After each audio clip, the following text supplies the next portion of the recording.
quien seguramente ya me considera entre sus ex amigos por las críticas a sus columnas, pero pues, ¿qué le vamos a hacer? ¿Qué le vamos a hacer? Eso sí, me escribe por ahí alguien en el chat, en WhatsApp. Beatriz Pajés es inmamable.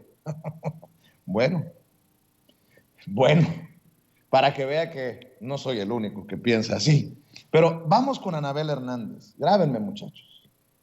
¿Qué le ha pasado a Anabel Hernández? La mujer que publicó libros documentando tropelías, amenazada de muerte por García Luna en tiempos de Calderón, la que destapó escándalos con Fox, la que habló de México en llamas. Así le puso al libro México en llamas por Calderón.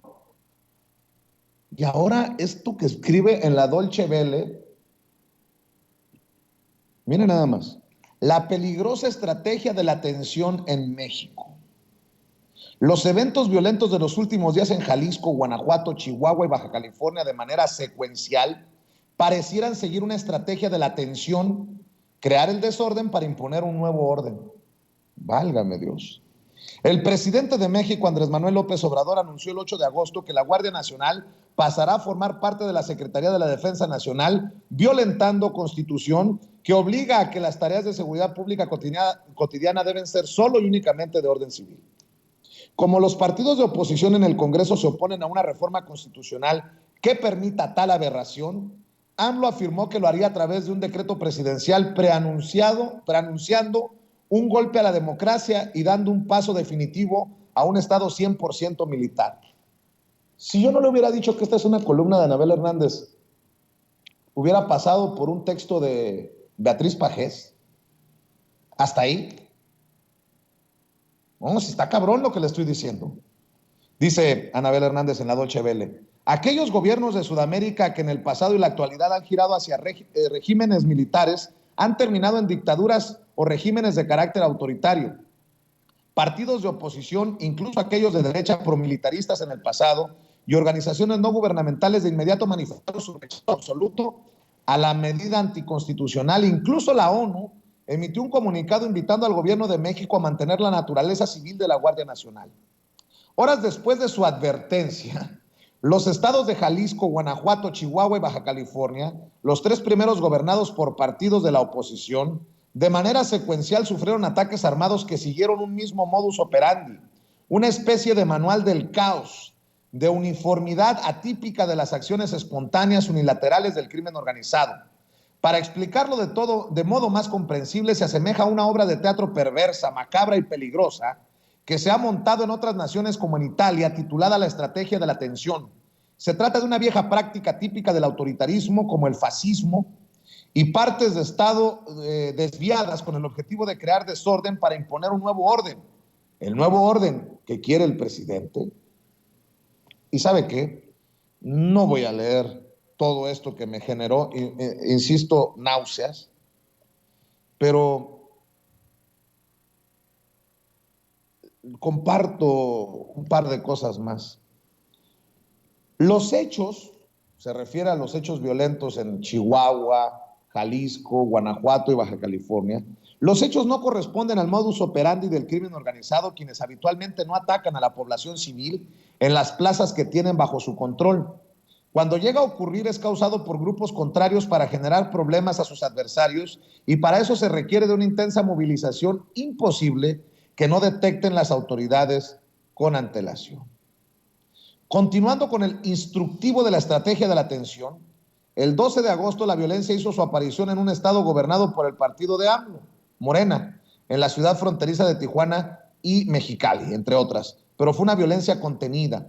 Hubo un grupo de encapuchados que secuestró vehículos y los quemó, pero no se reportaron heridos ni muertos. Contrario a los otros casos, ahí hubo una pronta reacción del gobierno federal y, según dijeron, hubo varios detenidos.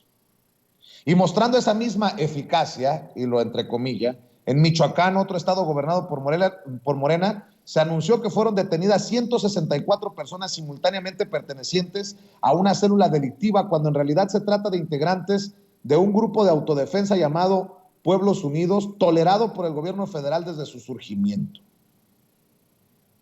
La estrategia de la tensión se ha puesto en marcha en países de Europa, como por ejemplo en Italia, en diferentes momentos de su historia. Y en una fase, grupos criminales y o extremistas exacerbaron su violencia para obligar a partes del Estado a cumplir los acuerdos pactados. Otra fase ocurrió entre finales de los 80 e inicios de los 90. Hubo colusión entre grupos extremistas e integrantes de la mafia con partes desviadas del Estado para provocar masacres, asesinatos de personalidades políticas y judiciales relevantes, para generar temor entre la población y crear un estado de emergencia y excepción que ayudara a un grupo político y criminal a tomar el poder hegemónico. En este espacio de colaboración en Deutsche Welle, escribe Anabel Hernández, he señalado desde hace más de un año las claras muestras de complicidad entre algunos integrantes del gobierno de AMLO, así como candidatos y gobernantes emanados de Morena con el crimen organizado.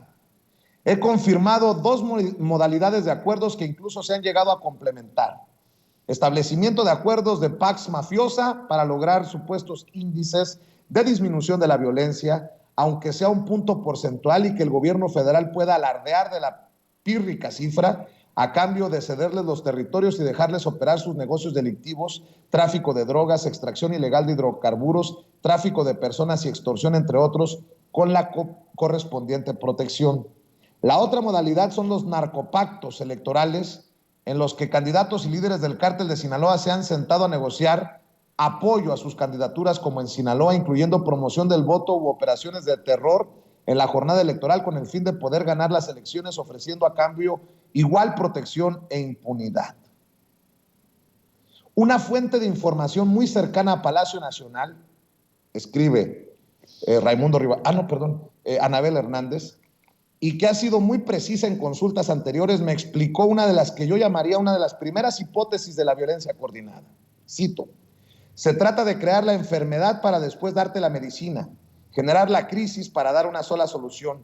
Y añadió que se trata de una violencia que el gobierno asume tener bajo control para justificar la militarización total del país e incluso someter a la oposición en una especie de extorsión orquestada entre miembros del gobierno federal y el crimen organizado.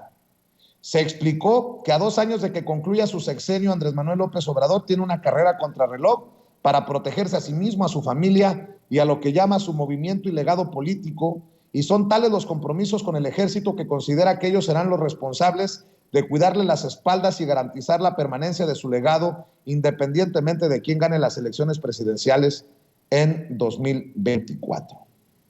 ¿Y sabe qué? Pues hasta ahí le voy a leer, porque en serio que me genera mucho malestar leer lo de las fuentes de Palacio.